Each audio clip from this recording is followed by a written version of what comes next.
रात के करीब 1:30 बजे के आसपास मुझे लगा कि सब कोई सो गया है। तो पहले मैंने इधर-उधर अच्छे से देखा और धीरे से अपना हाथ उसके आमों के ऊपर रख दिया, ताकि अगर वह जग रही हो तो मेरा हाथ हटा दे। मैं थोड़ा डर रहा था, लेकिन 5 मिनट के बाद भी पिंकी की तरफ से कोई रिएक्शन नहीं आया। तो दोस्तों, ये कहानी कुछ महीने पहले की है। मेरी दोस्त वैभव की शादी 15 अप्रैल को थी। तो मैं अपने गांव के लिए 8 अप्रैल को ही निकल गया। वहां मेरे दोस्त वैभव की दूर की मौसी की लड़की पिंकी पहले से ही आई हुई थी। पिंकी को मैंने लगभग 6 साल बाद देखा था। उसका बदन एकदम भर गया था और वहां देखने में बिल्कुल करारा माल लग रही थी।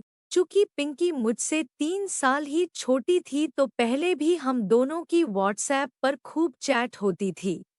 हालांकि मेरी उससे जो भी चैट होती थी वो एक फैमिली ग्रुप पर होती थी, तो उसमें अधिक बात नहीं हो पाती थी। उस दिन गांव आने के दौरान बस के सफ़र से मैं काफ़ी थक गया था, तो घर आकर पहले आराम किया और शाम को मैं अपने दोस्त के घर पहुंचा और सभी दोस्तों ने साथ में खूब एंजॉय किया।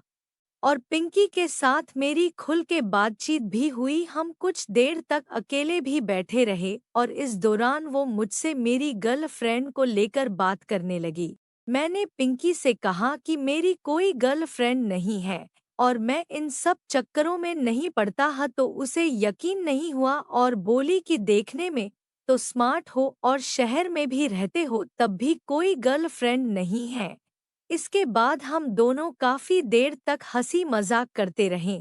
कुछ ही देर में वो मेरे साथ काफी फ्रेंड को गई थी और मुझे भी उससे बात करना अच्छा लग रहा था। उस समय हम दोनों छत पर थे और हमारे पास कोई नहीं था। तो बात करते करते कुछ और बातें होने लगी, जो कि हम दोनों को थोड़ा गर्म करने लगी। फिर मैंने मजाक में कहा कि जरा दूर रहो, क्योंकि मुझे झेल पाना आसान नहीं है। वो हंसने लगी और बोली, क्यों, तेरे में कांटे लगे हैं क्या, जो मैं झेल नहीं पाऊंगी? मैंने उसकी ये बात सुनी तो उससे कहा, तू जानती भी नहीं है कि तू क्या बोल रही है। वो हंसने लगी तू और बोली, मैंने ऐसा कुछ भी नहीं कहा जो मुझे दोबारा याद करना पड़े। मैंने कहा, अच्छा एक बार फिर से वही बोल के देखा। तो पिंकी बोली, क्या बोल कर दिखाऊं? मैंने कहा, वही जो तूने अभी झेलने वाली बात को लेकर कहा था। तो वो बोली, हाँ हाँ, मैंने उसमें क्या गलत कहा था, लो फिर से बोल देती हूँ। मैंने कहा, तुझ में कौन से कांटे लगे हैं जो मैं झेल नहीं पाऊंगी? मैंने कहा, तूने ये नहीं कहा था डियर। वो बोली, फिर क्या कहा था, तू बोल के बता। मैंने कहा, तूने कहा था मेरे में कौन से कांटे लगे हैं जो मैं तुझे झेल नहीं पाऊंगी। उसने मेरी बात को सुना और मुंह पर हाथ रख के शर्माने लगी। फिर बोली, तू अब काफी बड़ा हो चुका है, डबल मतलब वाली बातें करने लगा है। ठीक से देख ले। वो मेरी तरफ हंसते हुए मारने को दौड़ी।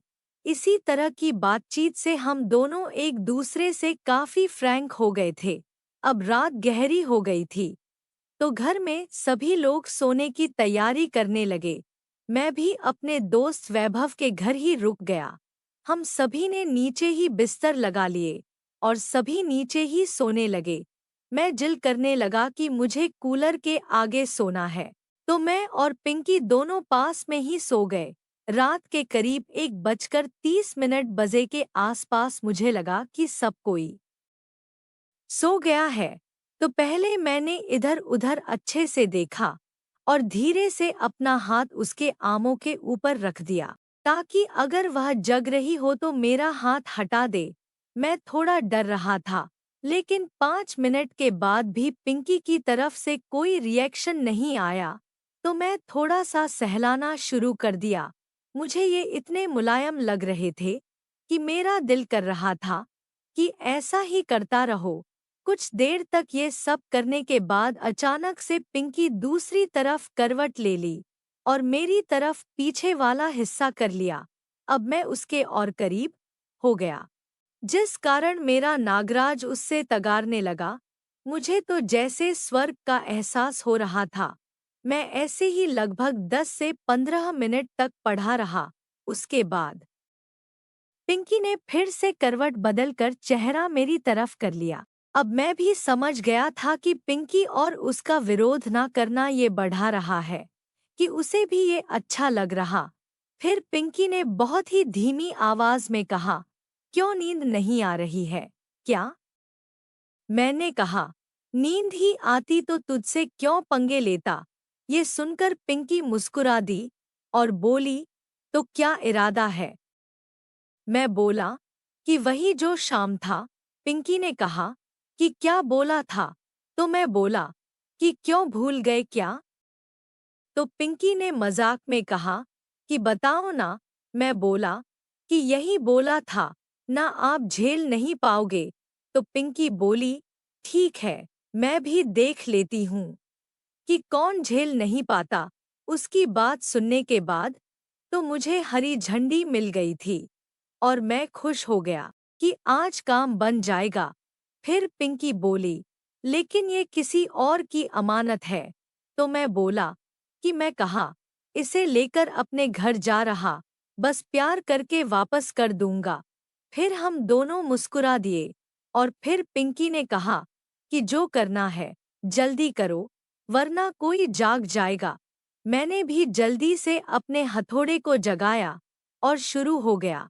लेकिन तुरंत ही मुझे एहसास हो गया कि इस गुफा में पहले भी बहुत से हथौड़े आ जा चुके हैं। लेकिन मैं भी अपना काम निकाल कर अलग हो जाने वाला था। मैंने मजाक में कहा कि हाँ यार, तुम तो झेल गई। तो वहां बोली कि आपने मुझे समझा क्या था? आप जैसे एक साथ में 3 संभाल सकती करती हूँ। मैं भी पूरा रस पीने और रस गिर जाने तक लगा रहा। उसके बाद हम दोनों उसी जगह पर अच्छे से सो गए और उस रात मुझे बहुत ही अच्छी नींद आई थी।